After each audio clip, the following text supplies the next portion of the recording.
pretty much live in a few seconds. Always gives a few seconds, so I'm just going to go ahead of the time and see how this works. Well, a little bit. Yeah, so we'll know we're live because suddenly I will hear my voice. Live in a few seconds. Always gives a few seconds, so I'm just going to go That's the and action. Being in a TV studio. Yeah.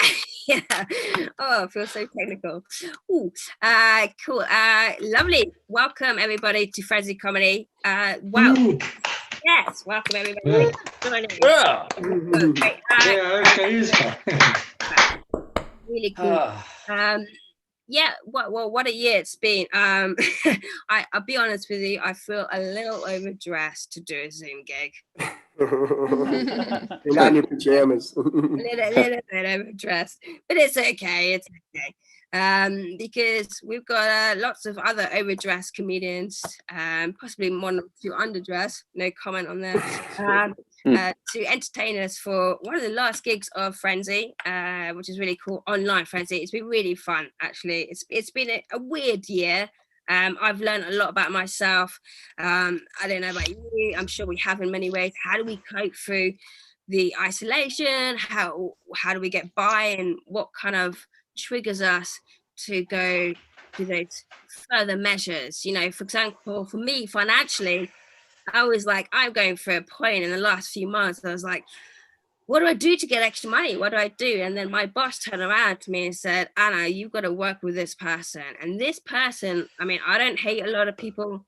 This particular person, I fucking hate. I mean, it's vile. I mean, like, honestly, I've done everything in the last few months to avoid her, okay? And he's like, Anna, you need to apologize. Somebody has to be the bigger person here. And I'm like, the bigger person? What? Why are you looking at me? Come on. No way am I going to apologize. And then he was like, for a tenner? All right, I'll do it. No. I did it for £10. I apologize to her. Wherever you can get it. I know, I'm a big person. So I apologized to her, and then he got nervous throughout the day. He was like, don't cause any arguments. I'll ask for my money back. I was like, don't worry, I won't. I need that tenner. Just as much as the GPs apparently need that extra tenner per person to vaccinate.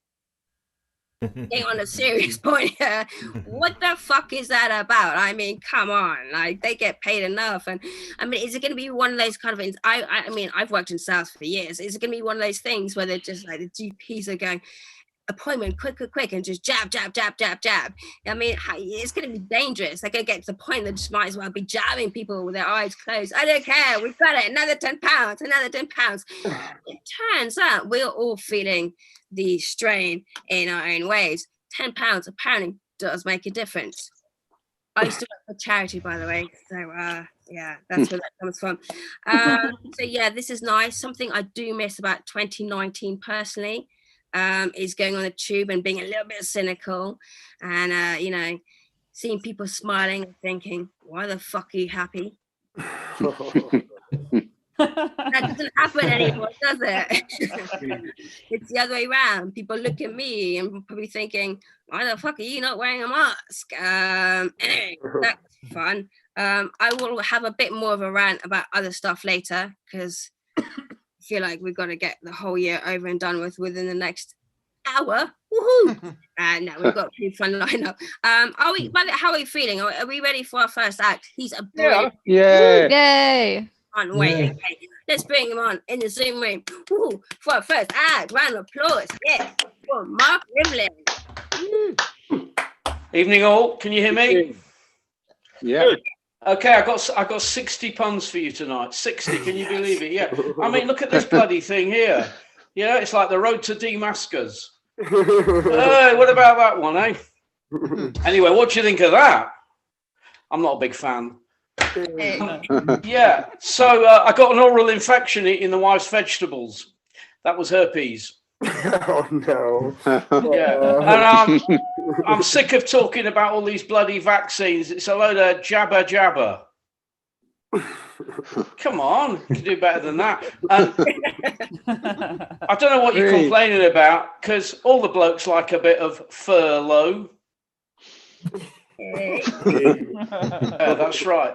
So there's a lot of talk about the Scottish independent MPs. They want independence for Scotland. Well, if they get independence for Scotland, does that mean the Proclaimers song "I'll Be" will now be "I'll walk 604.7 kilometres"? Yeah. Anyway, we got a local circumcision clinic round here. They've got a special deal offer for the new year, 5% off. but you have to leave a tip. Anyway, we called our first child Justin. Reminds us of how he was conceived.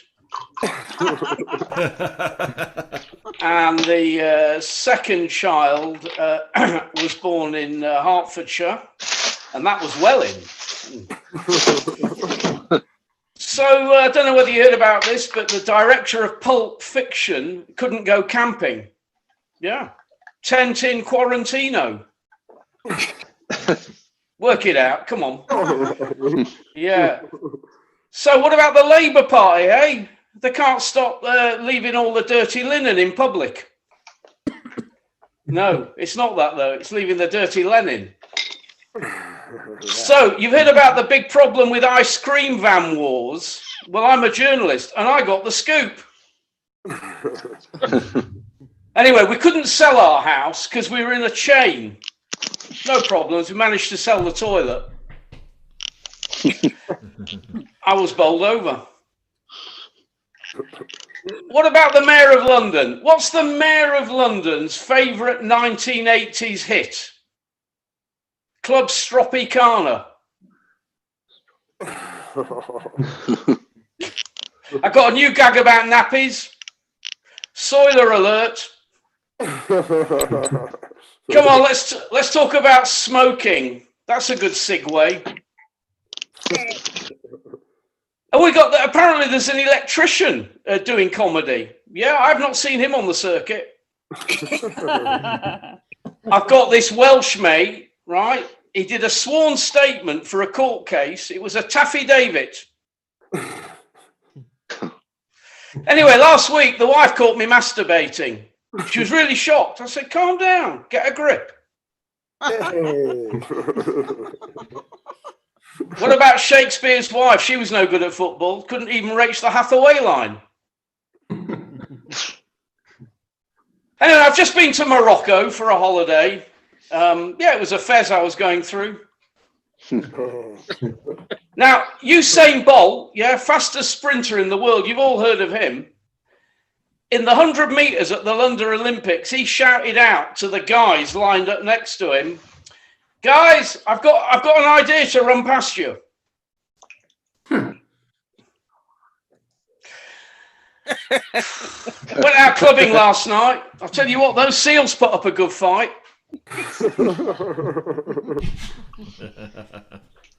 Why did the cast of Star Trek leave the set? Because William Shatner. Ooh.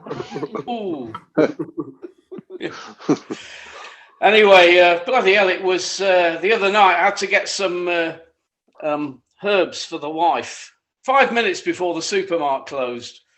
It was a race against time. So people say to me, "Mark, what does a 30-year-old woman in Liverpool, how does she celebrate her birthday?" I said, "Takes the grandchildren out." Anyway, I've got this problem. I was talking to the missus about it the other week. Got a problem with premature ejaculation. I was trying to explain it all to her, but went way over her head. I've got a really good gag about midwives. Got to work on the delivery. I was in the prosthetic centre in Liverpool last week. Yeah, nice to see everyone taking a knee. Now, I'm a straight man, but I do like occasionally to dabble the other way around, and I like picking up blokes on building sites. Yeah, that's why they call me a jack off all trades. Hey. Yeah. And I said to the foreman as well, you know, would you like a hand job? He said, not on my watch. So I got into a row with a friend at work. Well, not really a friend, a colleague. Yeah, they got into a big row. They sent me on a hanger management course. But I was very pleased because I won the St. John's Ambulance Stretcher Bearer of the Year award. It was nice to win it, but I'm not getting carried away. I missed the live coverage of the World Hairdressing Championships, but I managed to catch the highlights. What about cunnilingus? That's a tongue twister, isn't it? Can't get my head around it. But every time I tell that gag, it leaves a bad taste. I was raised by an alcoholic Australian couple. I was fostered. Did you know that Sir Alfred Hitchcock was circumcised and he filmed the whole procedure himself? That was the director's cut. And the guy that built the shower in the film Psycho. No, the guys that built the set in the film Psycho. What a fucking shower. That's right. I've got the shortest joke in history. Boxing. That's the gag. No punchline. So my father was a self-made pasta chef. He was tortelloni. And even though he suffered with epilepsy, he made a great Caesar salad. Now, just because I like wearing boys' swimming trunks, it doesn't mean I'm a speedophile. People say you are what you eat, but I'm no pussy. Hey. That one leaves a bad taste too. I used to be frightened of rock climbing, but I'm getting a little bolder. Hey. People say to me, Mark, what's it like living in Surrey? I say, well, it's got its ups and downs. What about suicide bombers? What makes them tick? Okay. Anyway, we've got a mate, right? He's an upholsterer, and he's written a novel. It's called The Tale of Two Settees. I was gutted not to make the high jump team at university. Never got over it. I like playing pranks on the wife. Last week I hid a makeup case. She went ballistic. I went for an audition for one of the support roles in Snow White. Didn't even make the shortlist. Oh, last week I was very depressed. I rang up the Samaritans and that didn't help. They kept me hanging. And finally, I left my teeth in the opera. No problem. I had a falsetto. Good night. Oh. Hey.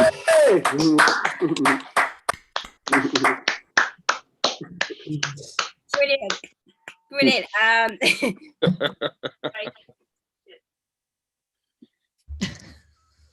Good jump, Anna. Yeah, great. Sorry about that. Lovely, Mark. Brilliant. Brilliant. Thank you very much. Happy New Year to all of you. Happy New Year. Yeah, thank you. Really cool. This has never happened ever. I've never had a phone call for a gig, and tonight I do. So I've all night. Sorry about that. Mark, wait a minute. That was cool. Lovely, lovely. Oh gosh. Independence, Scotland. Are they that independent? Are they? They're trying to be independent, but you know what? They lost me on their efforts to be independent when Nicola Sturgeon just copied everyone else in England by breaking the rules. And what was it in the funeral? Not wearing a mask or taking it off. Sorry, but you got me. You're just like everybody else, breaking the rules. Good. Getting political there. That was lovely. Smoking. Anna, is your internet tethered to your phone? Because it's not coming through right now. Yeah, hang on. So retether it if it needs doing. Sorry, does it work? Yeah, seems better. Yeah, seems better. Sorry about that. Right. Yeah. Anyway, so that was an amazing punchline that person has just left has missed as well, like everybody else. That's really cool. Does anyone smoke here? Anyway, does anyone smoke here? I think it's time for me to stop smoking again. Nothing to do with the fact there's COVID-19 or respiratory virus going around. Just the fact that I've heard it stunts your growth. So I said, yeah, it's about time. I should take it seriously. Sean knows what I'm talking about. Everyone who's met me in person also knows that. That was really cool, Mark. Lovely. I can't wait. Let's get to our next act. Sorry about the interruption. Are we ready? Are we ready? Because they look ready, and I can't wait. Let's have a round of applause in the Zoom room. Yes, for Rabiah Coon. All right. Well, thanks everyone. Yeah, and thanks Anna for having me on. So, I appreciate everyone on the Zoom call getting dressed from the waist up, and I don't trust anyone who's just watching on YouTube. So I'm pretty sure they just didn't get dressed at all. You know, so I'm a little scared of those people. But so we've been doing this for a while now, this whole online gig thing because of COVID. And one thing that hasn't improved over time though is like the Zoom camera angles. I just think people still haven't gotten that down. So for example, I see a lot of this, like, hey guys, I'm here for the meeting. It's like, yeah, see up your nose. It's a little distracting. And it's like, I diagnosed 2 deviated septums during lockdown just because I was concerned about people's health, you know, and I'm not an ENT. I'm not an ear, nose, and throat specialist. I'm actually a project manager. So it was a problem that I did so. And then you'll get this angle sometimes where it's like, oh, hi. It's like, yes, ma'am, I know you haven't been able to get Botox lately, but we really can't be staring at your chest during the whole call. You know, come on. Then you have what I call the mom and the dad because I'm not very clever about naming things. But what my dad does is he's the person who understands to look at the phone when you're talking, but doesn't understand to keep it there when he's talking. So you end up with like an inner ear view. You know? Like, Dad, does your barber do any trimming? It's probably why you can never hear me when you're talking. And then you have what I call the mom, which is this view. Well, I look horrible, so I'm just gonna be like this now. Like, oh, come on, Mom. Like, I've seen you, you know, many times. I know what you look like. But you know, it's okay. I will just, you know, just get used to it. Or I might just start doing clever angles too on these people. So I'm American. You might hear my accent. I hope you hear my accent because that means you can hear me, which is a good on this. But my accent is American. Although when people ask me where I'm from, I usually just say Canadian. It's just, you get a lot less questions really. I'm nice enough so people believe that I'm Canadian. But I also found that I got asked a lot less questions about the US election when I said that. So it was pretty good. I do think that you know, I tried to speak in a British accent when I first moved here. I was just like, oh, maybe I'll just fit in by doing that. But I quickly found out the only thing I could say in a British accent was, hello, governor. And Wrong class. Yeah, despite what American films told me, that's not how people talk over here. And no one governor, apparently. So I had to stop doing that. When I try to just speak in a British accent, otherwise I sound like I have a speech impediment. So it's just not a good thing. But we're in tier 4 now, as you know, and actually most of you are probably in tier 4. Everyone I think almost in England is in tier 4 now. And that means we can't really do anything but go outside and exercise by ourselves, and that's it. And so I'm back to doing what I did during the first lockdown, which are antidepressants. It worked really well. It wasn't really a matter of me being depressed so much as me starting to get carpal tunnel. And I called my doctor and I kind of went through like the activities in my day, and we determined that lowering my libido would be the best thing for me. That's what I we do have an agreement though. He'll up my dose every time we go up a tier. So just in case depression starts to set in too. And you can't really do dating in COVID. I mean, I've tried, but really what I found is, by the way, I did come out when I was about 10, but just as a liberal. So nothing else. So that's just to tell you what I'm looking for online. But the thing is now, I do feel like I don't identify completely as straight either. I'm more of an E if you were going to go through some letters to identify me. I'm just attracted to electronics at this point. And I'm getting a little worried about that, but hopefully people will still include me for that reason as well. I don't make resolutions because I don't like to plan failure. I kind of like to do it on the fly. So I'm not doing any resolutions this year, but I do want to go on social media less because I spent a lot of time on social media this year, and really I become a troll. And I considered upholding American democracy because I was in the comment sections, and when people said something racist or something homophobic or sexist, I would immediately let them know they had spelled "your" incorrectly. So I was just there with my red pen, handling all the grammar mistakes. I just want people to know. But I do feel like Facebook is good for some things it's not, things like me trolling. But it also like brings up memories that you have. And some of them are kind of sad because I mean, a lot of us are seeing like a year ago, we were doing something other than sitting on a Zoom call on New Year's Eve.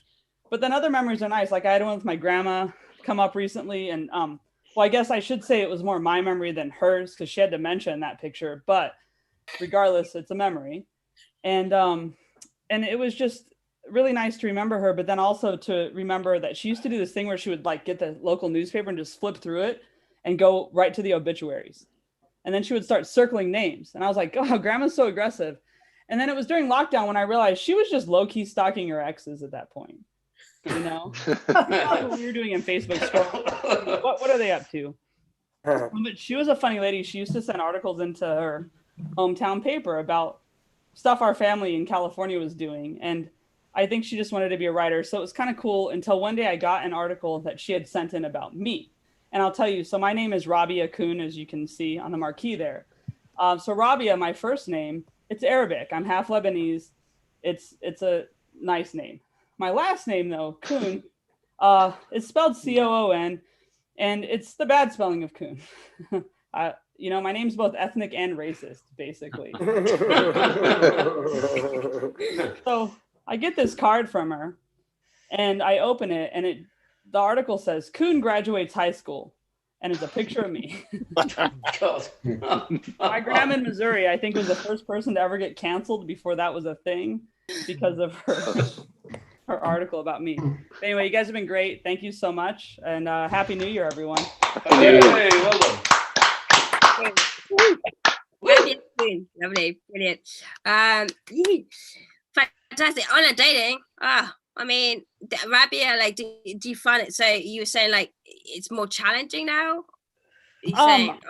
I've always found it challenging for some reason, but like now it's just, you know, the whole sexting thing. Guys just get right to it, and I'm like, you don't even know my real name, you know, like, and does it matter, you know? But yeah, it's kind of weird. Yeah. Wow. And you don't spell correctly. Like if you're gonna sext me, at least spell correctly, because I'm not gonna be turned on by. I like, yeah. Mention it right at the start. It is.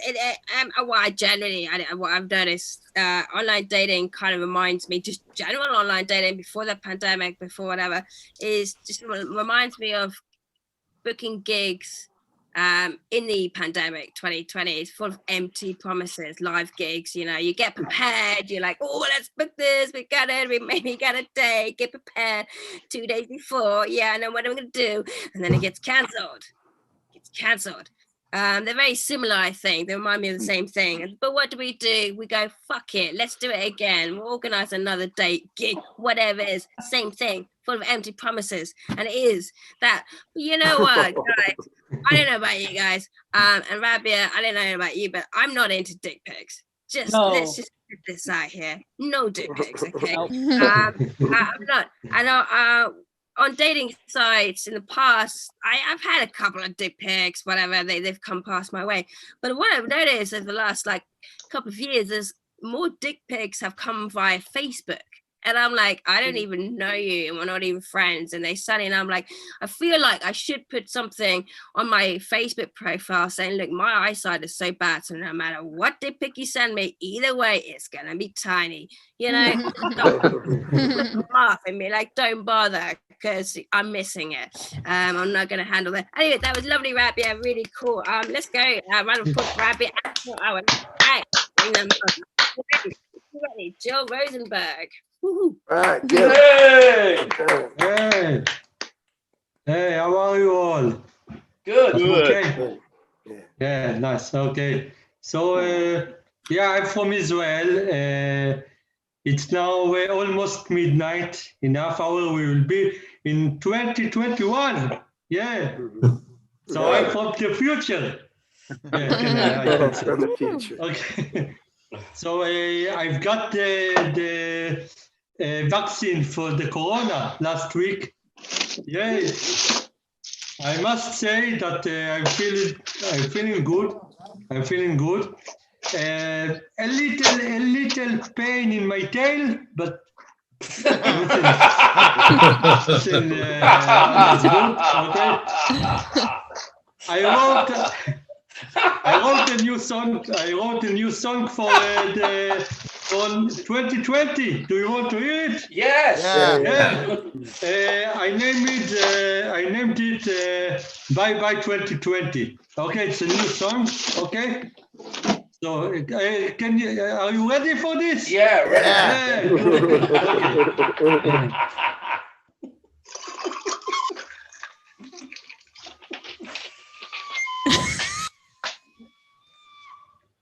Yeah.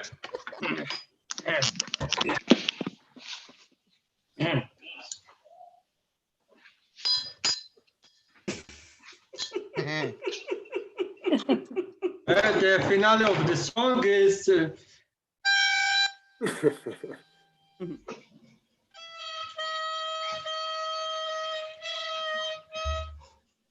Bye Bye 2020.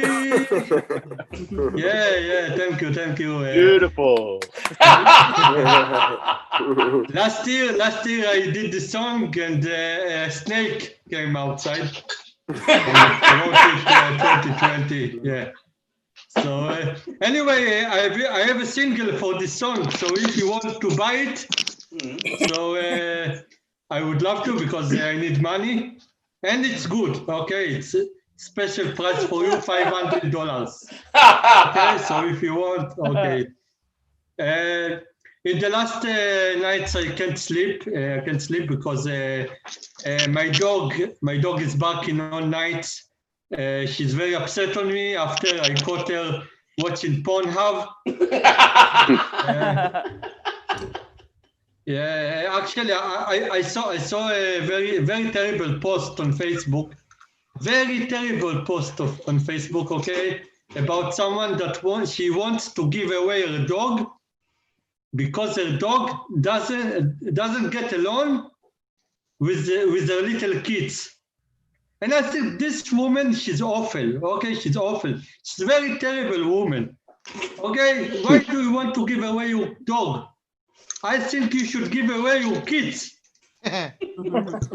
No, because with all respect, the dog had been there before them. It should be fair. I don't know. Yeah, a good thing that happened to me in 2020 is that I've got married. Hey! Get married, yeah. Corona time. Yeah. The government told us that we can invite 20 people to the wedding, and I think it's not fair. Okay, it's not fair. Where can I get another 8 people? What? You kidding me? Yeah, I don't get it. Anyway, I got married because I wanted to have sex. But the problem is my wife doesn't want sex because we've got married. Yeah, that's what happens. Yeah. And I discovered that a lot of people, after they get married, they don't have sex. And I tried to figure out why this happened. Okay, why does this happen? And I found out that people don't have sex after they get married because after they get married, they become family. It's okay. Who has sex with his family? I don't get it. Yeah. So when I proposed to her, we put a picture on Facebook. We got a lot of likes, and there are a few people that gave us the shock emoji, including my girlfriend. Okay.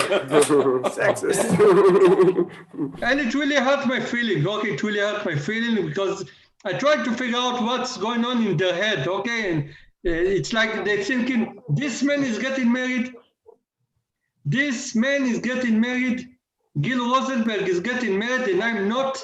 What's going on in this world? And I talk with someone of them. Okay, I talk with someone of them, and I ask her, are you until that you are not believing me? That you give me the shock emoji, mom? What's wrong with you? Yeah.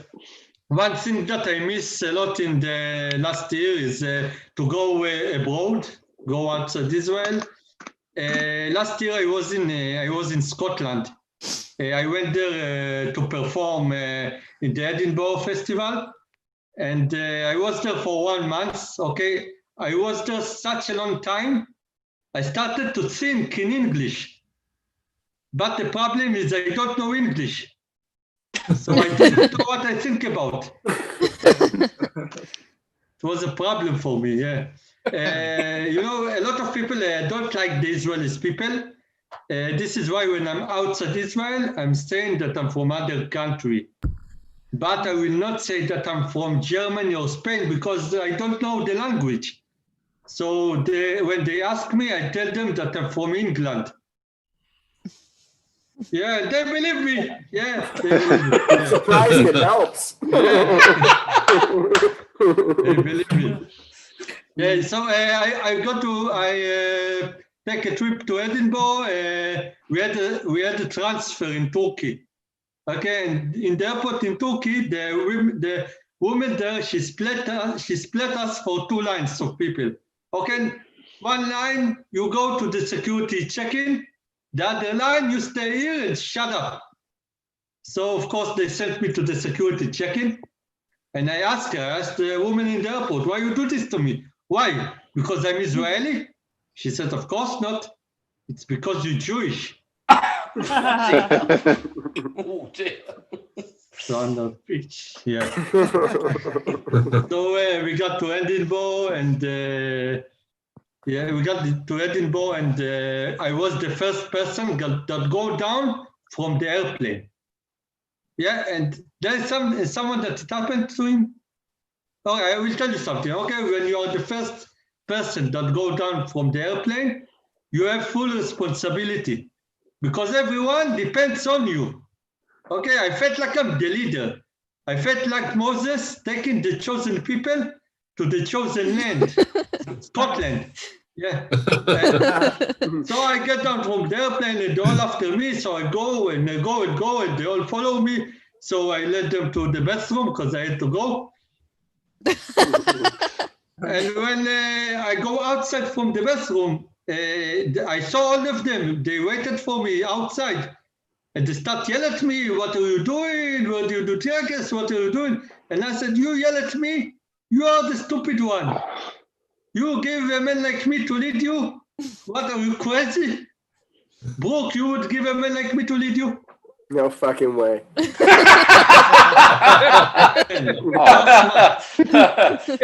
Anna, you would give a man like me to lead you? I would question this. All right. There we Okay, go. Gareth, you would be you would give a man like me to lead you? Yeah, why not? You're smart, okay? Me neither. Okay, I wouldn't give myself to lead myself. Okay, to lead me. Okay. Yeah, not a lot of my friends know it. I'm doing stand-up comedy for the money. And I am unemployed for my soul. Yeah, integrity. I go a lot to job interviews and they have so stupid questions. Where do you see yourself in 5 years? I told him in the future. He noticed that I'm a little, so he continued the interview. You have experience as a manager? Yeah, I managed 2 groups on WhatsApp. I didn't get the job. I don't know why. I didn't get the job. Okay. So, because I'm 41 years old, and that's why I when I go to job interviews, sometimes the manager is much younger than me. So I had an interview last week, and the manager was young, and I looked into his eyes, and I told him, when I look at you, I see myself 10 years ago. the man killed himself. Yeah, may he rest in peace. Yeah.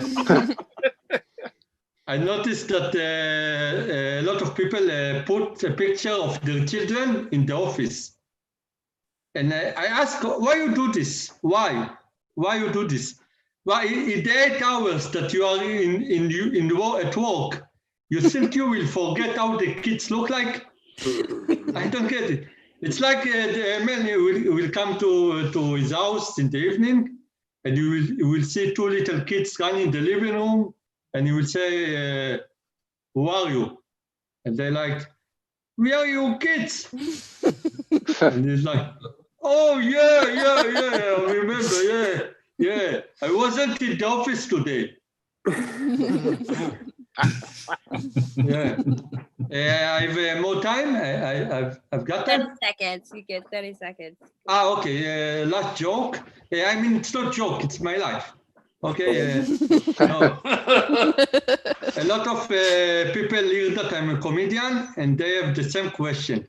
They ask me, tell me something. Doesn't it make you nervous if people don't laugh? So I said, yeah, in the beginning, it really made me nervous when people didn't laugh, but I've got used to it. Okay, thank you very much. I was Gil Hey, Rosenberg. well done. Thank you, Anna. Yeah. So Rosenberg, fantastic. Brilliant. And it's very, was that your own music that you wrote and choreographed at the beginning? That was quite, what's that word? Not musical. Tranquil? No, it wasn't that. I worked about it very hard. Yeah. Yeah. Evidently. What would you call this amazing musical short piece if it had a title? It's symphony. Symphony, lovely. Yeah. Oh, I like it. Yeah. I've never written a symphony before. I tried with a guitar to teach myself, and I'm gonna be honest, I'm not musical, not like you, Gil. The closest I've been to being musical, to be honest with you, it's just stop a G string. It was so fun. Good. That was really fun, Gil. Yes. Right, are we ready? Yeah. For Gil, and our next act is gorgeous, amazing. Where is she? She's here for Thea Jaffe. Woohoo! Yes. Hey. Thanks, Anna. Wow. What a tough act to follow. I enjoyed Gil's set so much. Thank you, Gil. Yes. You know, I was just thinking, Gil reminds me a lot of Moses. You do. You know, you remind me of Moses, because didn't Moses ask God, like, who the heck is going to follow me? So, you know, I think we should probably follow Gil into 2021. What do you guys think? Yeah. I'm in. Great. Yeah, I also love, by the way, I love that you said it's not a joke, it's my life. I wish I could say that, because my life is a joke. So it's something to aspire to. But you know, following on from that, you know, we had the holidays recently. I promise before 2021, I'm going to take off my Christmas jumper. I promise. But I just want you to appreciate it for a minute, because I wanted to be festive, you know, but I'm also half Jewish, as my family on the Zoom will tell you. Hi, Dad. Hi, Grandma. Hey. Yay, give them a hand. My biggest fans, right? Yeah. Anyway, so I found a Christmas jumper that's special, that because it represents who I am completely. It's got the Christmas colors and everything. And then if you look here, you know, we've got that miraculous oil. You know, an oil. Hanukkah is about an oil that, you know, there was a miracle associated with it, and please tell me this is a menorah. No?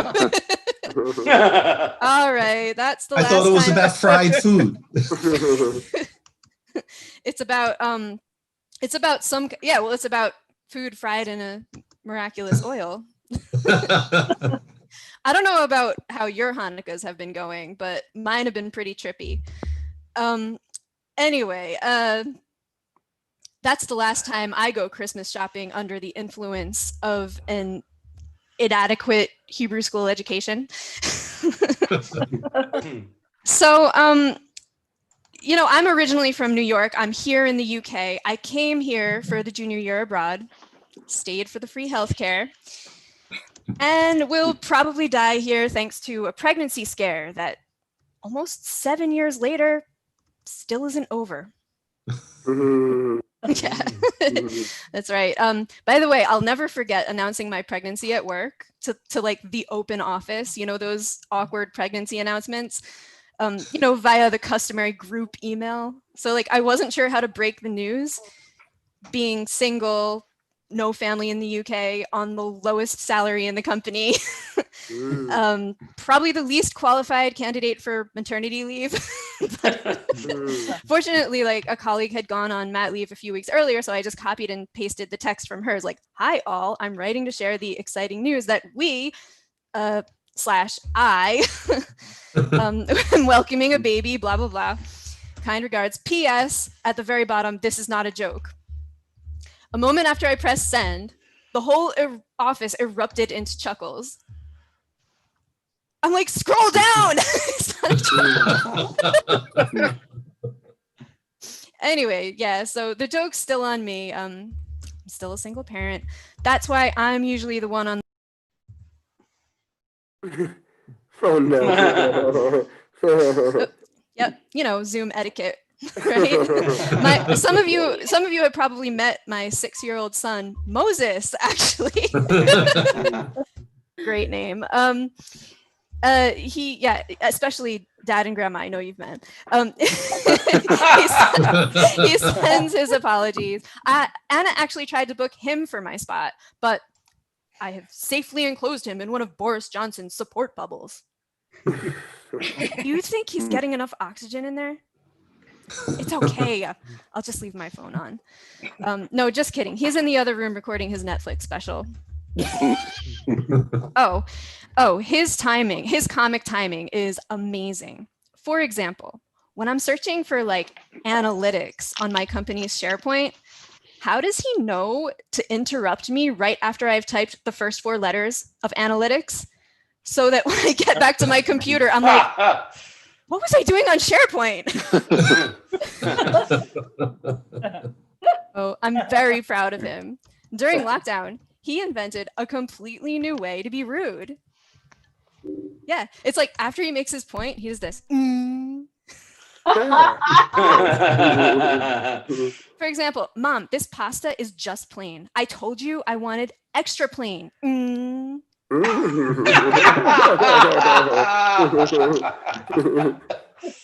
Anyone else come up with some amazing new dishes during lockdown? Extra plain pasta? You know, I feel really mixed about single parenting. Like, I love my son. I do love being single. It's the parenting I'm not so crazy about. Like, oh my God, I told that to my last Tinder date and he was like, oh my God, me too. That's why I only see my kids twice a month. I was like, ooh. I had to woman-splain to him that that's not what #MeToo is for. Yeah. And it's not the reason behind your co-parenting arrangements. Go back. That's the one. Another amazing side effect of the pandemic, staying on the topic of being single, is for the first time since I was 19, I've made it a full year without casual sex. Hey, great news for Dad. And Grandma. I know my family's very proud of me. You know, while my brain totally understands that this is a fantastic achievement, like, why does it feel so shitty? This feels shitty, right? Is anybody else like in my situation? Come on, be honest. Yeah. Yeah, it hurts. It hurts. Okay. You don't have to identify yourselves. Yeah, I will I will message you later. No, just kidding. I won't. But you know it's bad when like you're getting jealous of your friend's pregnancy scares. Like how bad is that? My friend was like, oh my God, my period is late. Like, could I be pregnant? Oh, please. Like this year, every time my period was late, Google could only diagnose early onset menopause. Or me just looking at the wrong month on the calendar. She's like, no, I'm taking a pregnancy test. I'm like, girl, stop bragging about your amazing 2020. She's like, yeah, but what if it's positive? I'm like, well, you want me to take it for you? I've been drinking a lot. Anybody else need a negative pregnancy test? I've been drinking a lot. I got a lot of pee to go around.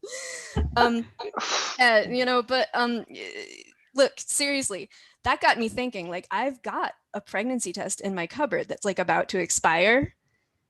And it just made me sad. Like I remember when I first bought that, I was like, ugh, I hope I don't have to use this. But the truth is I had big plans for that test. Right? There were supposed to be like awkward phone calls, panic attacks, extra therapy appointments, walks of shame to the sexual health clinic, Just seems like such a waste. So I took it. I took the test. Never know, right? I mean, they say abstinence is only 99% effective, Mother Teresa.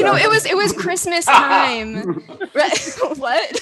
Mother Teresa. Well, no, I was thinking it's Christmas time, what better way to celebrate the birth of our Lord and Savior by celebrating or worrying about a supernatural pregnancy, right? So my new Christmas tradition, I hope the celibacy part is not part of my new Christmas tradition. But anyway, I've got the test right here. I'm really nervous, I don't know, like, who knows? Like, am I having a lockdown baby? I don't know.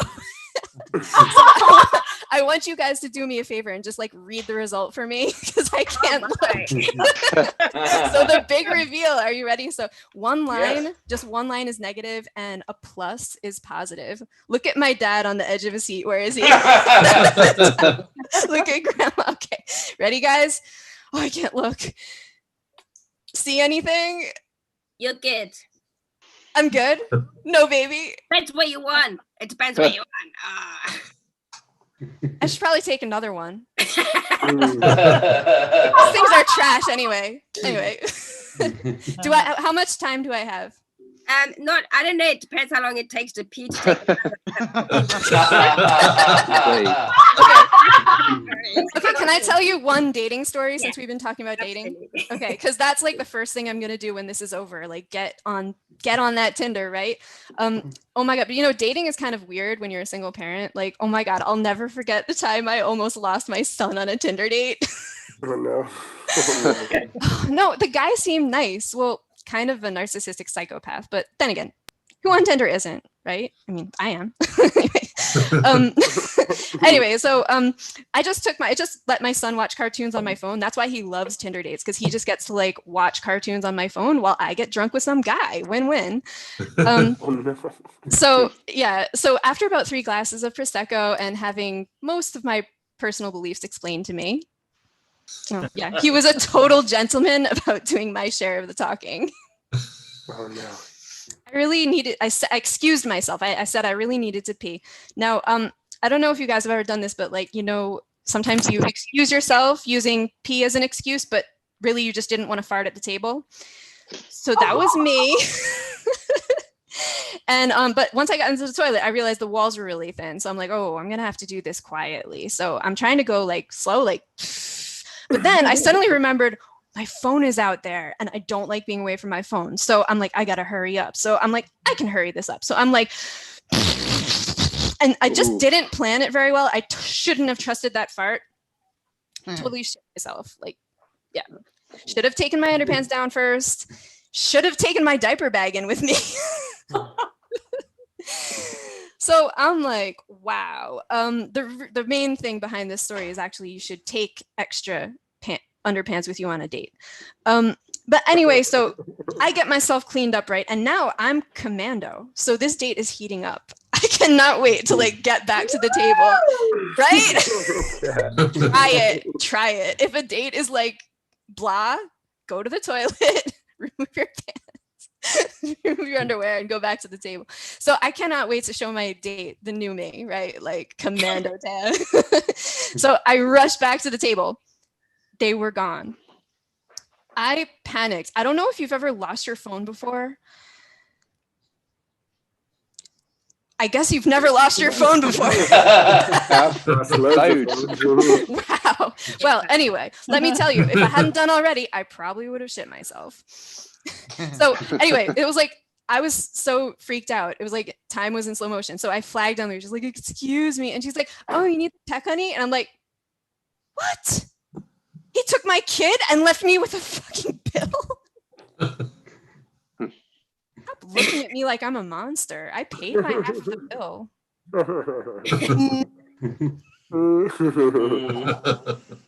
Anyway, Thea Jaffe, this has been so much fun. Thanks for making 2020 end on a good note, and Happy New Year. Hey, Happy New Year.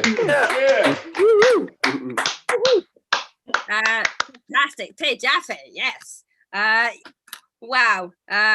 This is what it's about, isn't it, comedy? To kind of just like opening up and going, you know what? And Thea, come on, there's other sites than Tinder, isn't there? I've tried them all. I know. I'm going back to Tinder. Yeah, I didn't say that because I'm a little bit bitter about Tinder. I've never had in the last few years a one date off Tinder. I tried. No one ever to me as a date. So you know what? But thank you. Lie about your height, Anna. You gotta lie about your height. Yeah, I that's think that only works for guys. Oh yeah. Maybe I perhaps should they perhaps they turned up, they just couldn't see you, you know. You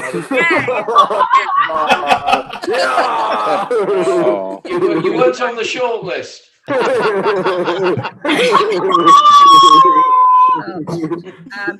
this is why I like Zoom gigs, because okay. Yeah. Next time someone on a thing online thing asks me what I'm gonna wear for a date, I'll be like nothing but my insecurity. You could wear your smalls. Yeah. And my big shoes, my insecurities. Again, on that note, that was really cool. Menopause. Yes, that was. Yes, Mark, you're right, actually. Yeah. Cool. We'll talk about menopause later. I was going to discuss something you mentioned, but I think we should just carry on because we're on a flow until like carrying on that lovely. Are we ready for our next? Yeah. Yeah. It's a new yeah, I can't wait. For a round of applause for Derek Jaffe. Derek Hickey. Yes. Thank you. I'm actually part of Tia's family, and Tia, to remind you of what our grandma used to tell us: beware of fast farts. But Anna, thank you so much for having me, and thank you. And as she said, my name is Derek Hickey. Hickey is my God-given name. Everything right here. But now it's funny. The last trip I took before quarantine and all that was actually a trip to Ireland. And when I was over there, I realized that there were things that I loved about it that I liked that were like the small differences. You pick up a newspaper in the US, you got sections like politics, sports, current events. Most of those are the same in Ireland, but I know we have a UK crowd. So do you guys know what they call obituaries in Ireland? I'll call you back in. Oh, why did he die? Did he die? Did he die? Did he die? Did he die? Now, I don't know about all of you, but the main way I found out about my heritage growing up was through my parents. You know, they sit you down and they have those conversations where they say to you they're 25% Irish, 25% German, 25% Scottish, 25% French, and all that. And the only thing, though, was my family was a little bit special because we had a conversation a few years later that I didn't expect. Sat down in the same spot, same area, and my dad started talking about the great triumphs of the Hickey name and everything that we've done and how we've left our mark. And, and he said, you know how we said that you guys were French? Well, as the French say, no. Found out we weren't French, and I walked away from that conversation with two important lessons how I live my life. First is I realized me and my family had to start pronouncing Versailles correctly. And then I realized I was actually more of an asshole than I previously thought. Now, as I mentioned, though, I am Irish, but I'm actually Irish Catholic. But I realized and I found out that I'm actually more Irish than I am Catholic. Of all places, I found out at the church. A few discoveries and actual evidence is made there. But I was going up to get communion, and everyone in front of me was getting wine, and they were getting the normal prayer. And when I get up there, I look at him, and I look at the priest, and he says, "Is your last name Hickey?" And then he said, like, did that a little bit. I'm like, "Yes, sir." And he said, "All right, well, here's your shot of Jameson, the Father, the Son, and the Holy Coaster." Hickey Catholic, I guess. Now, the thing that was growing up was the thing that I loved the most was the color red. Power Rangers, Elmo, even red washcloths. If it was red, I wanted it in my life. Now, the only thing, though, the only problem was that I had an incredibly highly allergic sensitive reaction to red food coloring. So much so that it could kill me. So listen, I'm not a teacher. I'm not a doctor, and I'm hopefully not a parent. But at what age are you supposed to teach your kids, no matter how much they love something in life, it'll still try to kill them? Because all I can say is it's not the age of 7, because otherwise you end up with a 29-year-old having flashbacks every time he's on the goddamn Target website. Now, it's interesting because here in the States, the drinking age is 21.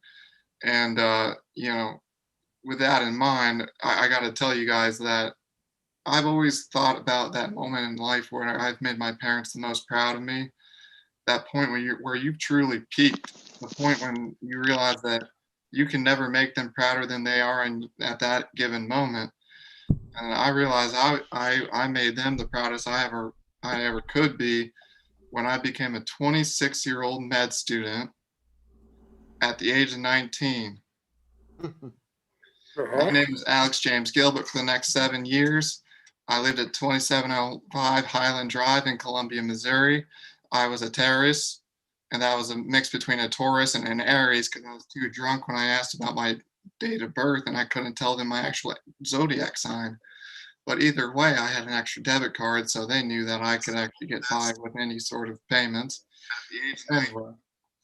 But the thing though was, growing up and all that and kind of thinking about where I am in the pandemic is that there are still those questions in life that make me realize, what am I doing with my life? And there's even those questions that keep me up at night. And most of the time I'm able to solve them and go back to bed. But there's been one that's been causing me a whole bunch of sleep loss. And so I thought, could I ask you guys this question? Sure. That's not rhetorical. Go ahead. Yeah. If Waldo from Where's Waldo and Carmen Sandiego ever met, how would any of us ever know? Said it's not rhetorical. Now, the next thing I'll say is, growing up as a kid and all that, I would never be able to actually take liquid medicine. Me and my mom would play a game that I would call give and take. She would give me the medicine and, she would take it right back.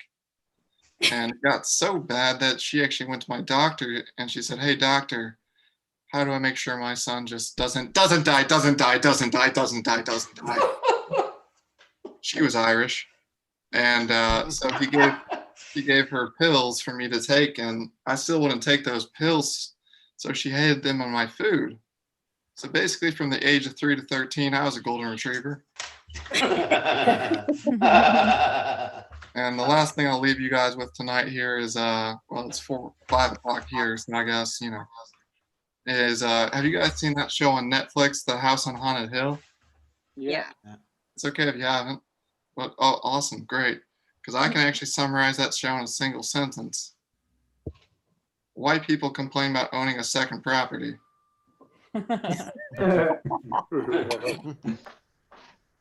I'm imagining that the ghosts are laughing also because that's my white privilege. But thank you guys so much for having me. My name is Hickey. I appreciate it. Wow, brilliant. Fantastic. Yes.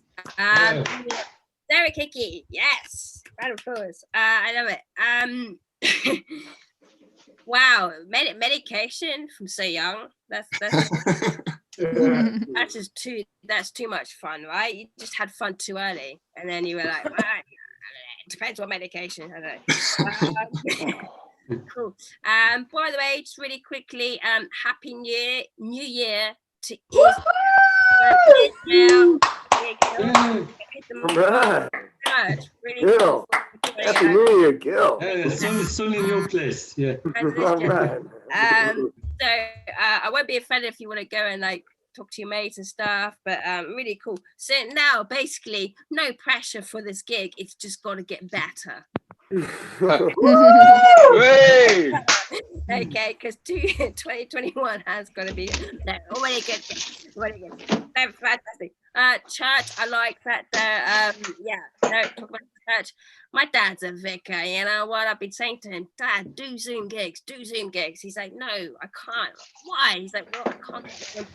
Can I? With communion, and he's quite good at it. I mean, if he needed another job, he'd be quite good at being a bar guy, because he's pretty good with like coming around and preparing communion and putting them in shot glasses. Turns around and they're in shot glasses, ready for everyone to take on.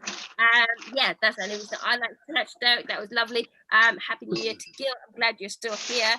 By the way, Gil, really quickly, how do we say Happy New Year? There's some rumbling here. I like the rumbling, but not that much. Okay.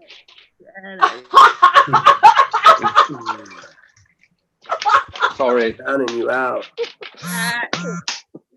Yeah. Gil, how do we say, Derek's like, I'm off. Cool. How do we say Happy New Year in Israelian? Hebrew. Israeli. Hebrew. Shana Tova. Shana Tova. Shana Tova. Yay. Shana Tova. Fantastic. Yes. Soon for you all. Soon for you all. Cool. Yay. Shana Tova. Yay. Shatwa. Okay, cool. Fuck you, 2020. Yeah. Hey, you're still in it, man. Fuck you. Bring us down. Shatwa, and let's bring on next act, because it is 2021 Israel. So come on. Yeah. We killed the corona. Yeah. Yes. Yes. Keep it going for Kym Nash. Yes, thank you. Yes. This is a wonderful. Oh, we good? Okay, that's good. Yeah, okay. Thank you. Right, I know what you're thinking straight off the bat. Who's this Rambo-looking motherfucker? Like, who's just been dropped? I look like I've auditioned for a new Rambo film. They took one look and they're like, nah, fuck this. Send the money back. Like, fuck it. Send the production their money back. But yeah, it's great. It's great to be here on New Year's Eve, of all things. 2020 can be described really in one sentence: year of the Zoom. Let's be honest here. Year of Zoom, or year of getting used to your own four walls. It's just good to see so many people. Obviously not physically. I'm doing actually controversial. I'm not drinking on New Year's Eve. Yes, I know, fucking controversial. Someone hang me. Anyway, on that note, let me tell you a bit. So my first name is actually unisex, which I think is a lie for two reasons. Number one, I could never afford uni. Look at me. Take a good look. Thank you. And the second reason why having a unisex name, I think, is a lie. I don't get sex. No, okay. No one laughed at that. This happened last time I was here. I was there, I did that material, and I get the same response. R. That's not the bit you're supposed to be R-ing it. You don't for the fact that I am what we call a virgin. Yeah, 20 years ago, if someone found out I was a virgin like 20 years ago, I would be fucking crucified. It's like, how dare you? How dare you be a virgin? You should be like your mother. You can all at that bit. You can all at that bit, but nothing else. Don't or at anything else. Anyway, just to tell you a fact about myself, I was actually born the same year that the Spice Girls decided to split up and focus on their own solo career. So in clarification, or to put it in a shorter way, I broke the Spice Girls in more ways than one. Yeah. To be honest, Mel C won't return my calls. She won't return my calls. It's fine. It's fine. Okay, so I'm going to ask you a question, but get a bit of audience interaction going. Who here has walked in on their parents having sex? Who's walked in on their parents doing the cha-cha? No? Gareth shaking his head like, no, don't fucking look at me. I'm not even going to make that. Yeah, I'm not going to make that call. Who has walked in on their parents? No. Yeah, a long time ago. Okay, long time ago. What did you see? I don't want to think about it.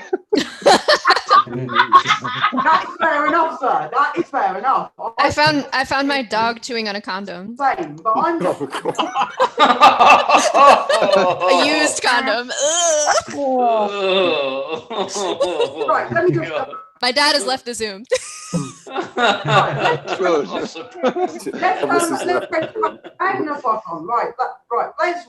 rewind a little bit, okay? Let's rewind a tiny bit, okay? We've gone from someone saying, I don't want to talk about it, to finding a dog chewing on a used condom. How the fuck did that segue happen? Like, how did that happen? I'm going to tell you a story. I actually walked in on my parents having sex at the age of 12. Now, correct me if I'm wrong. If you see your mum having anal at the age of 12, that's not the funny bit. Just wait. So, if you see your parents having sex, what's the normal thing to do? Walk out and pretend nothing happened. Okay? No. What I did at the age of 12 is look my mum straight in the eyes while she's getting the shit fucked out of her and go like this. Okay, this is my initial reaction. Looking at my mum straight in the eyes like this. You're taking it well, mum. Go on, mum. Take it like a fucking champ. Take it like a champ, mother. It's like the Olympics. I know why you're a virgin, Kym. Oh boy, we're fucking roll here. Here on the roll. Right, hang on a minute. Right. Who said that? Let's find out who said that. Let's get a look at it. Oh, fun. Who said it? I think almost everyone. Him. Yeah, I think almost everyone. Go on, put your hands up. Who did it? It was me, Kym. It was Brooke. Good. Right, let me. Right, okay, right. Just looking.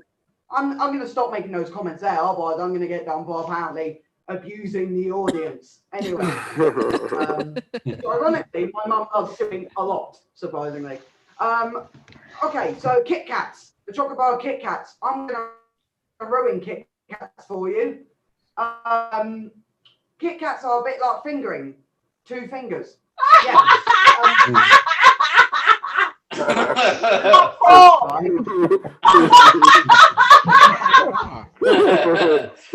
just clarify that I tried that joke out on my mother.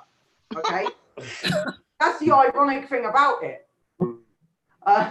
honestly, like, she preferred anal over fingering. Like, where the fuck does that come from? Like, I'm going to finish on this because apparently taking a punt at the audience for 5 to 7 minutes long is a bit aggravating when you get, having abuse thrown at you from a virgin. It's fine.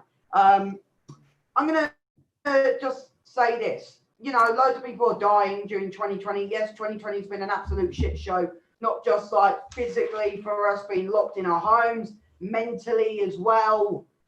But if we're going to kill each other, okay, if we're going to kill each other, can we at least do it in peace? Okay? Can we please, die in peace? And that is where my set is ending, dying while it's still there. Anyway, thanks, Anna, for having me. Thanks very much.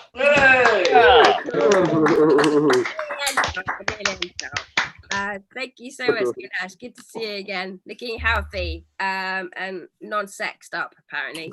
So, Kym, I know, like, 2020 is challenging for a lot of us because we're like, do we keep our jobs? Do we lose our jobs? What are the challenges?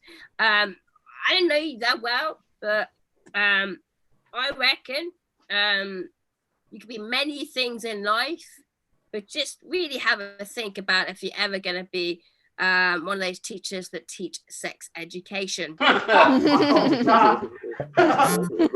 mean, just a thought. There's lots of things as a teacher. If you ever, just have a good think about it. Great. Oh, that was this whole night is kind of like, wow. It's putting it frenzy because it was not normal, that's for sure. But it's fucking hilarious and I love it. Are we ready? We got 2 more acts and then we got amazing improv. So let's keep it going. Are we ready? Are we feeling yes. Danton Lamar. Yes. All right, sweet. Hello. It's nice to know I'm not the only American on the whole thing. It's good. I think I'm the only one on the continent, though. Yeah, probably. Yeah. I mean, luckily I'm hiding from the dumpster fire. I'm in Canada, so.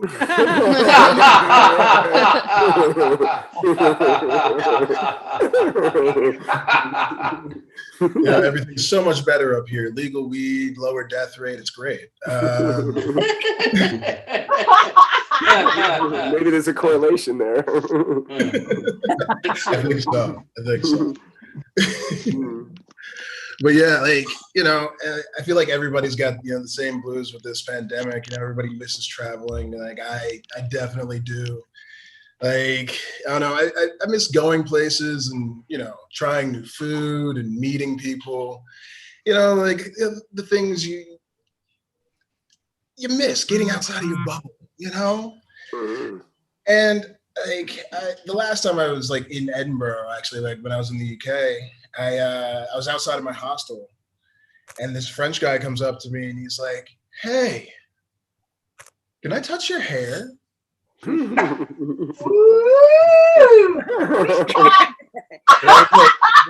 what? Like, why do you want to do that? And he's like, "Oh, no, don't worry about it. Hey, it's fine. It just reminds me of my girlfriend." And I'm like, okay, that doesn't make it better. And like before I could finish saying no, his hand is in my hair. And I'm just like, all right, look, you need to calm down, all right? Like, at least buy me a couple of drinks first. Yeah.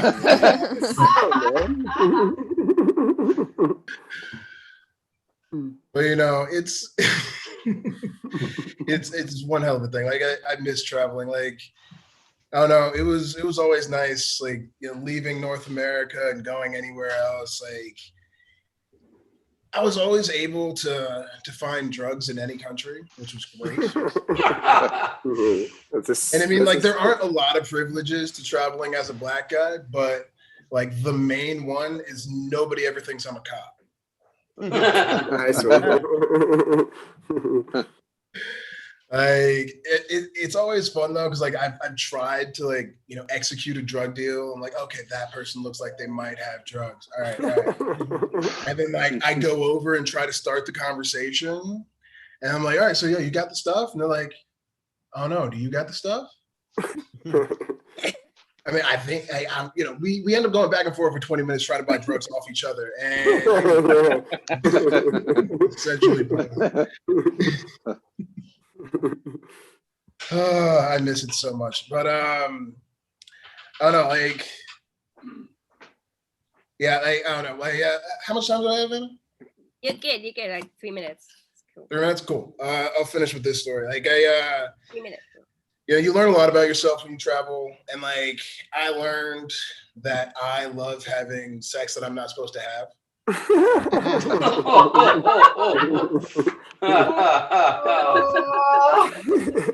can say that because my girlfriend approved this joke. No,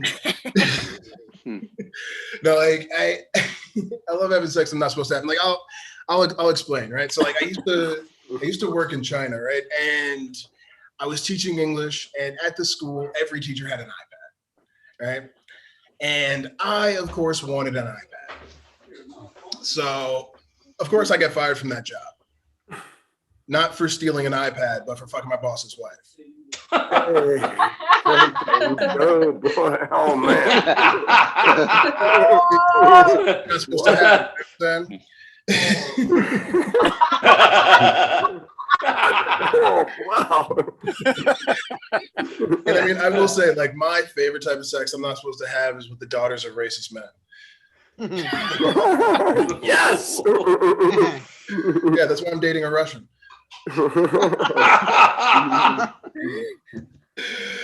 But no, like, you know, it's one of those things. Like I'm Black and American, and like my family, you know, we were supposed to get reparations, right? 40 acres and a mule after we built America, but like that never happened, right?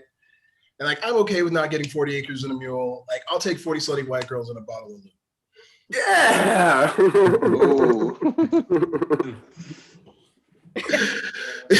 I mean, the way I see it, that's my reparations. But like, you know, I like to think I'm not, you know, just the only one reaping from this. Like, I like to think I'm making the world a better place.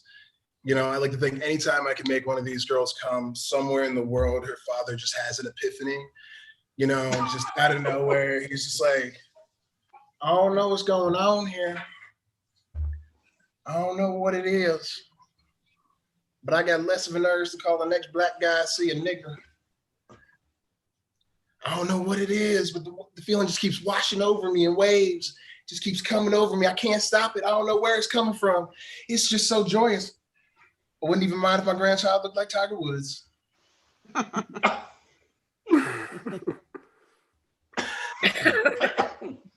I mean, you know, like I said, I'm trying to make the world a better place. And the last time I had a chance to collect on my reparations, you know, I was at my high school. Is that what you call it? Collected on your reparations when you sleep with a white girl? Is that what you're saying? That's funny, man.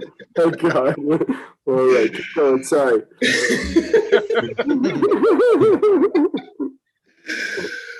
So yeah, like I was at my high school reunion, right? And I had a chance to sleep with my high school football coach's daughter. And like I had wanted to sleep with her since high school, right? Perfect opportunity, right? And Coach Atkins was a lot of things, you know. He was tough, he was homophobic, he was strict, but he wasn't racist, you know. And so I felt really bad about fucking his daughter, like really bad. So I fucked his son instead. I figure if my dick can end racism, I may as well take a stab at homophobia. Nice job. Okay, loud. My name's Danton Lamar.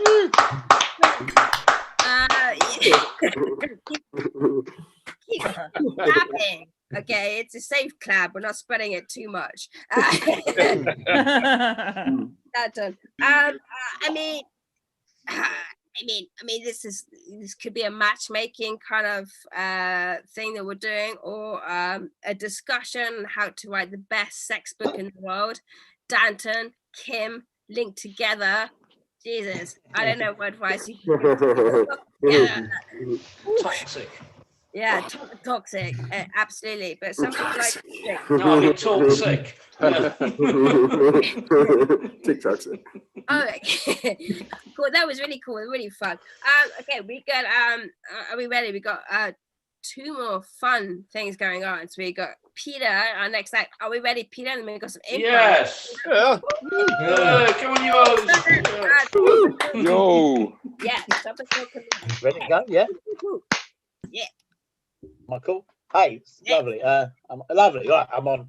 Thank you. Thank you so much, guys. It's great to be here. Having a gig on New Year's Eve. Yes. I also had a gig on Christmas Day, but I've got no gig tomorrow, New Year's Day. I had no gig on Christmas Eve, so I have sacked my agent. So anyone wants to make me an offer, give me a shout.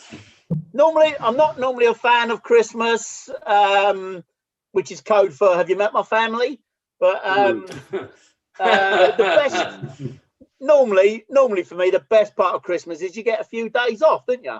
But I'll be honest, I've had a lot of days off this year. So, you know, what with the pandemic, the virus, the lockdown, I lost a lot of work.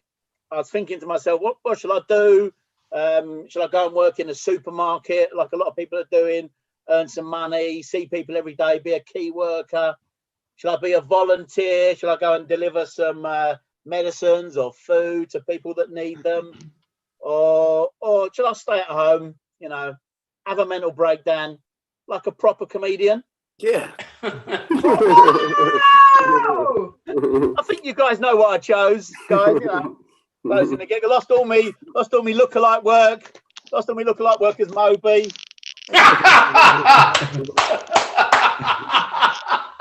That's an old Moby, by the way. This is a more up to date Moby. There you go. And lost all my Harry Hill work. Lost all my Harry Hill work. Should have done a band, the 3 of us, really, but not the chances, you know. Lost all my Dominic Cummings work, lookalike work around. You know, I'm glad, guys. I'm glad you're all staying indoors tonight on New Year's Eve, and because the rate is going up, the infection rate is going up and spreading, and we're in tier 4. A lot of us are in tier 4. I'm glad a lot of you have not gone to Trafalgar Square tonight or drove to Barnard Castle. I'm really glad you're, you know. So we had the beginning of lockdown and everything was shut, and then in July the pubs reopened and a few comedy gigs restarted, and then the non-essential shops reopened. Before that, during lockdown, if you needed something non-essential, you had to go to the middle aisle of Lidl to buy something. There you go. Guys, I just want to let you know, if you're not laughing, these guys, you need to get yourself tested. You need to get yourself tested. These jokes are guided by the science, not the silence, or maybe they are. In August, we had the Eat Out to Help Out here in England, in United Kingdom, to boost the economy, to get the restaurants, people back in restaurants, you know. But I didn't take part in that. During lockdown, I put on a lot of weight. You know, I was eating for 2. You know, unfortunately, the second person was a sex doll named Camilla. I actually put on all the weight that Adele lost. You know, not all of it. Obviously, Gemma Collins got some of it as well. You know, I mean, Adele actually lost 7 stone. How did she lose 7 stone? It was maybe she was on the 2-5 diet. You know, let's switch it round, 5-2-2-5. Fitness was tough during lockdown. A lot of people were doing Joe Wicks, but I was doing chicken shop in Hackney Wick. So there you go. That was London joke there, East London joke. Then we had the curfew, the 10 p.m. curfew in the pubs, and the rule of 6. This was before the second lockdown, and a lot of people I had to cancel an orgy I had in North London with 7 sisters.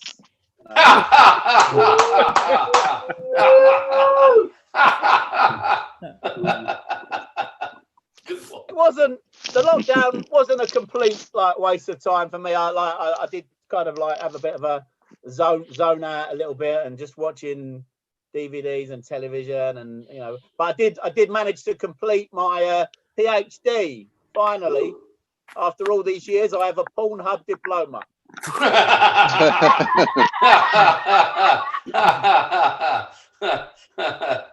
It's going to go alongside my degree from the university. I studied Viagra, hardest 3 years of my life. My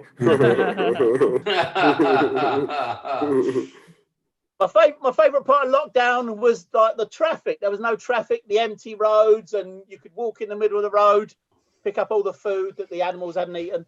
But it's tough out there. But you might have seen a few videos around the world and of animals taking over the villages because there was no traffic. They were taking over villages and Wales and everywhere, all around the world. But in East London, where I live, it was the same as normal. It was just the foxes and the rats. Yeah. True.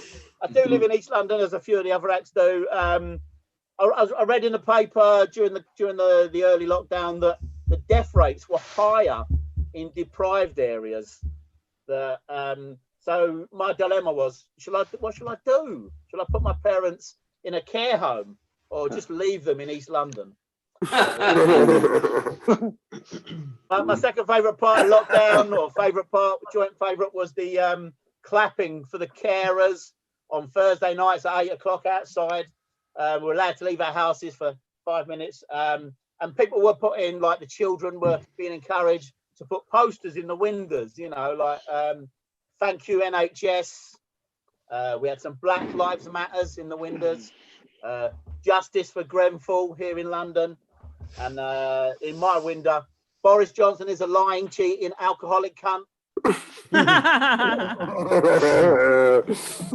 bit political. So our leader, obviously, Boris Johnson, went into, he had COVID, he caught COVID quite early on, April, and he went into hospital. Spoiler alert, he survived. Spoiler alert, yeah. In case anyone hasn't caught up yet on the playback, iPlayer. When he came out, he gave a speech, obviously, and he said he blamed the reason he got COVID for his obesity. Fat bastard. Which is it's kind of obvious that he was obese, because during the election, this time last year, the general election, every time someone tried to interview him, he hid in a fridge. He ate all the cheese and biscuits, And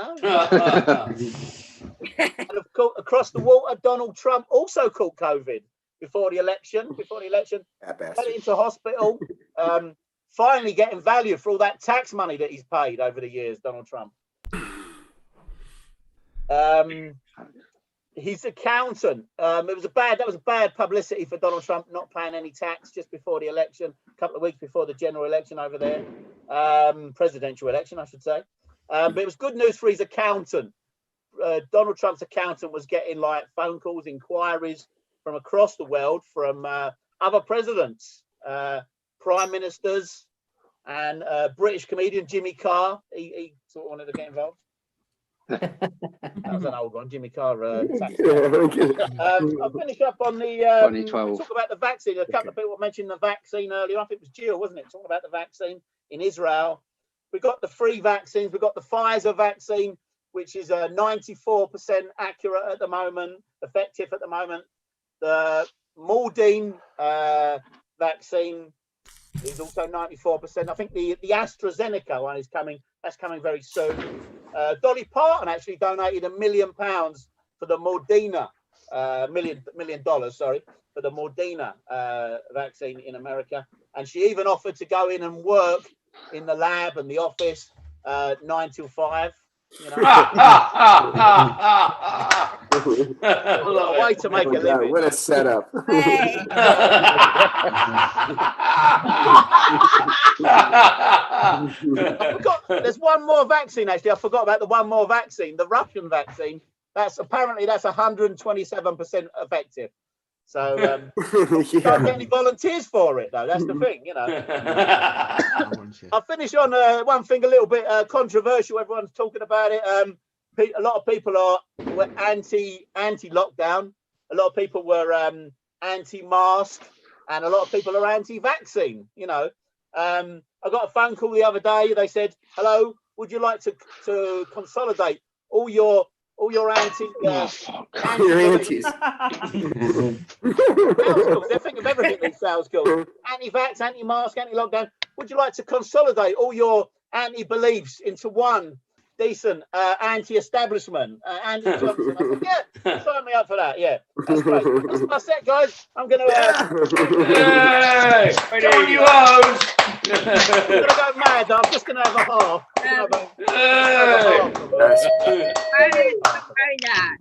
Love you. Thank you, Peter. Corona, cheers to you. Don't drink too much Corona. No, just a half. Lovely. Yeah, the vaccines. God, what's going on with the vaccine? Has the Russian vaccine percentage gone up? Like, because I know, like, maybe, well, I read about 2-3 weeks ago, it was 92% effective. The vaccine. It's gone up to 104. Did you say? Was it? Wow. Yeah, 127. Load of bollocks. A load of bollocks or a load of vodka. A lot of vodka in it, yeah. You know. In the vaccine. Oh, wow. What a night it's been. We're not finished yet. We're not finished. Woo! No. Are we ready? It's been a really fantastic night whole time because we've got two fantastic friends, improv artists, funny guys. Whoa!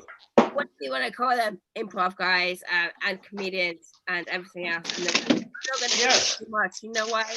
I'm not the improv expert. I'm going to leave it to the funny experts here. I'm going to give them the floor because it is there. How are we feeling? Are we ready? Rabiah, how are you? You're good. Yeah, good. Yeah. Yeah, good. Keith is there with his parrot, by the way. Danton, Keith is maybe living next door to you without you realizing it. Not just on Zoom. Gil's there. Cool. Are we ready? Yeah. Yeah. Okay. Just keep round of applauding until we get this. Yeah. Whoa. Yes. So yeah, keep going, keep it going. Yeah.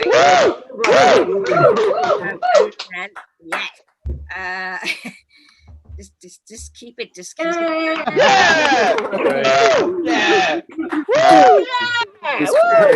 Whoa. That last guy was good. Yeah, there we go. Yeah.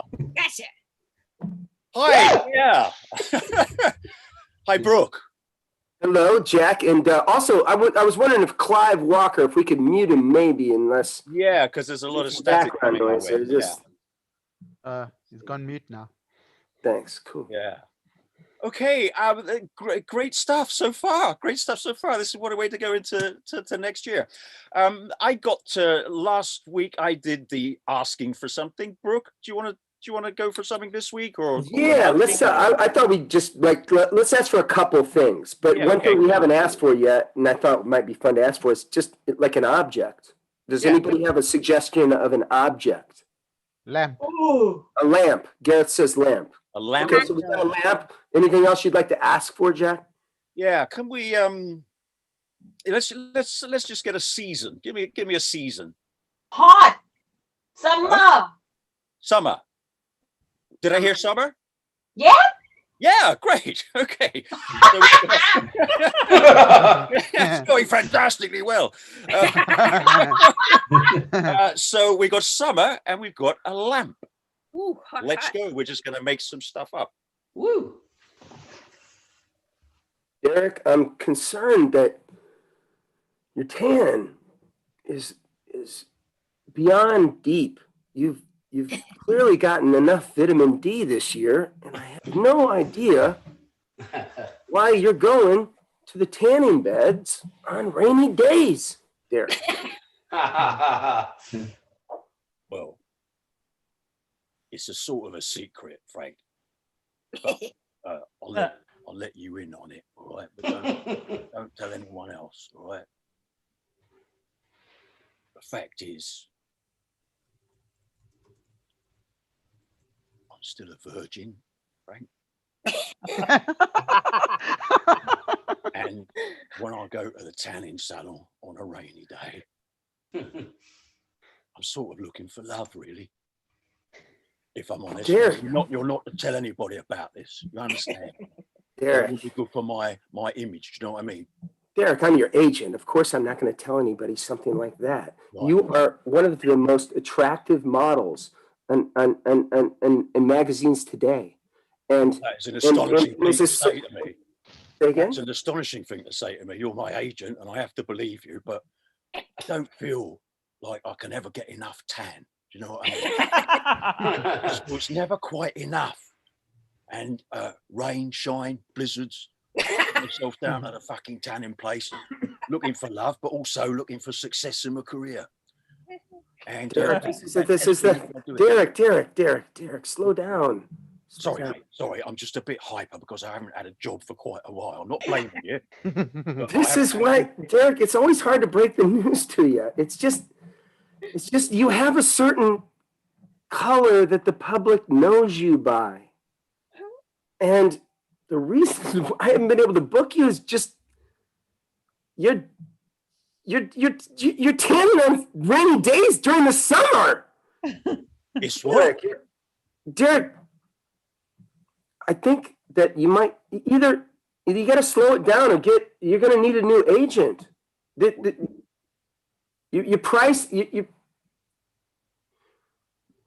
magazine we procure you for. Yes? You telling me you want to get rid of me, right? Is this your way of telling me that you don't want to represent me anymore? I can't represent you if I can't find you work. It's been 25 years. I started out with you. When I got a couple of commercials, I could have fucked off somewhere else, but I didn't.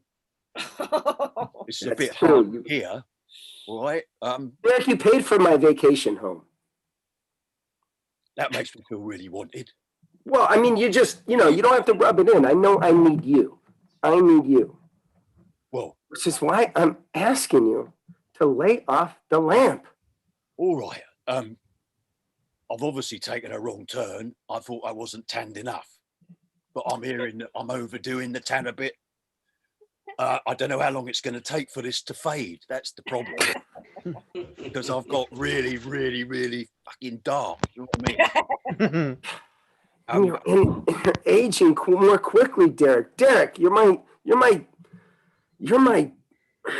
what are you? You're my racehorse. You're my go-getter. You're my earner. You're my rainmaker. And you're aging before me. You're aging before me rapidly. I don't even know what you're talking about. Rainmaker, I don't know. But I am beginning to question your judgment a little bit when you tell me that I'm the most attractive model around the agency and so things like that. I'm a slightly older person and you seem to be appreciating. Frank. Now, I know when I come to you 25 years ago, I was young and handsome, but I am still a virgin at the age of 59. And I'm beginning to question your judgment because I'm not an attractive model. Maybe you're putting me up for the Derek. Charlton Heston played Moses at the age of 59. And I think you, of all people, should know with the magazines that you've sold.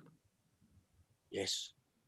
With who you are, that you can finally learn to love yourself and get me another fucking vacation home. You are so hard to read sometimes. You give with one hand and take with the other, Frank. You're too humble, and it's starting to set in. It's starting to grip you. That's why you're overdoing it with the tan. You're never gonna be as beautiful as you think you can be, Derek. This is what I'm saying, Frank. I'm getting mixed messages from you. Now, I don't mind having paid for your vacation home, even though I'm living in a bed-sitting fucking Hackney. And can't... My rates are high. My rates are high. No, you're the agent. I don't know anything about the business. You've done it for me. But fuck it all, mate. Stop rubbing it in.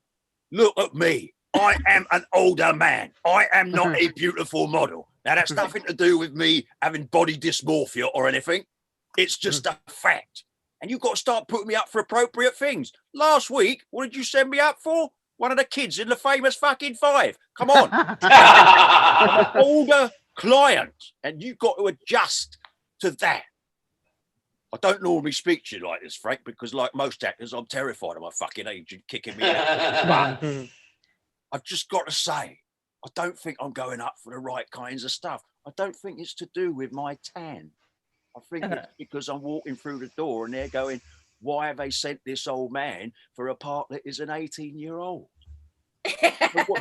What do you think? So it's me. It's me.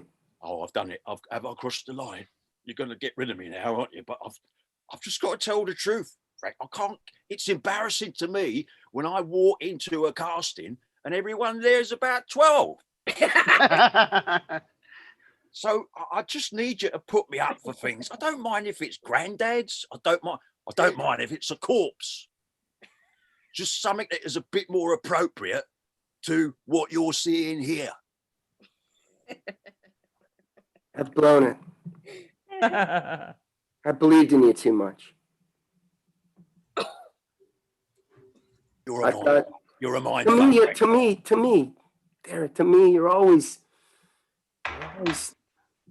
that guy I met 25 years ago that I got on the cover of Vogue. I know. You got me a yacht. But Frank, that's because you might find the one. I know that, Frank, but that's because you have been a father figure to me. And like all fathers, they don't see that their kids grow up. They always think of them as that small, beautiful child. And I'm not. You listen to me. I am listening. Listen to me right now. I've had enough of this back chat. There's a chance you won't get a gig here in several more months if you don't straighten up, mister. I want a better attitude. I want you to turn that frown upside down and know that you can still be a leading man. You see what I mean about being parental? Telling me off like an angry dad. Right? Let's get real here. I know I'm an actor. You're an agent. We're not used to a lot of reality, but let's get real. I'm an older guy. I still want to work. You've got to take off the rose-tinted specs, Frank, and see what you've got here. Because if you're in the father role, that's going to make you about 150 in relation to my age. Come over here. Let me take you over here. How about a drink? Let me pour you a drink. I'd love a drink. Make it a double.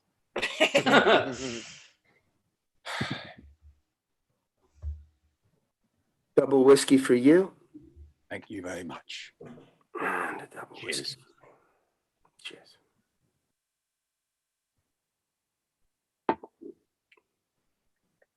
So, Frank, I don't like the feeling that I'm at the end of a meaningful life. Because without work, there's not much meaning in life. It's the same feeling as being sort of locked in a room because there's some rampant disease going on outside. Get isolated. You get cut off from the thing that is your source of sustenance, work. And I feel I'm approaching the end game, to be honest. And probably you'll be the only person at my funeral. And see. All right. Thank you so much. You have a great tan, Jack. You have a great tan. All right. Thank you so much, And guys. Jack Howard. Yes, fantastic. Give me some advice whether you're getting the tanning stuff, because do with some tanning things as well. That was really fantastic. Happy New Year to everybody. We've got like an hour 1 hour and 50 minutes, 50 minutes, 10 minutes until New Year. So I'm not going to keep you too much, but thank you so much for joining. Friends, what a year it's been. We've had new acts, we've old acts, we've had friends, we are all friends. Improv the whole lot. Thank you guys so much. Have a great New Year. Happy New Year. Happy New Year, everyone. And thank you again, Jack and Brooke, Mark, Kat for joining us, Peter, Danton, Keith for joining us, Jill, everyone, Tia, Gareth for joining us, Kai for joining us, James for joining us, Rabiah Coon, yes. Guys, happy 2021. See you soon. Thanks, Jack. Happy New Year, everyone. Take care. That was fantastic. Thank you so much. See you, Anna. Bye, guys. See you, everyone. Tell Sana Bye, for